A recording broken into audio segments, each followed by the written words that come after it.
آپ دیکھ رہے ہیں واسودیو شارٹس جی وزیر دفاع خواجہ آصف صاحب انہوں نے کل ندیم ملک صاحب کو ایک چینل پر انٹرویو دیا جس میں انہوں نے کہا کہ بھارت کو ایک تو انہوں نے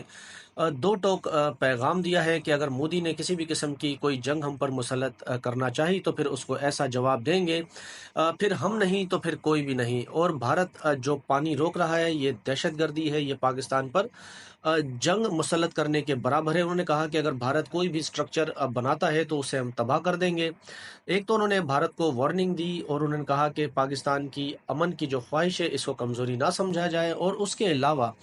پاکستان تحریک انصاف کے حوالے سے عمران خان صاحب کے حوالے سے انہوں نے کہا کہ یہ لوگ سیریس نہیں ہیں،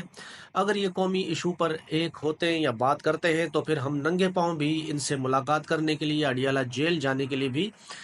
تیار ہے عمران خان سے بات کرنے کے لیے۔ انہوں نے کہا کہ نواز شریف صاحب جو ہے عمران خان کے پاس گئے تھے لیکن انہوں نے بدلے میں بنی گالہ کی سڑک کی مرمت مانگی۔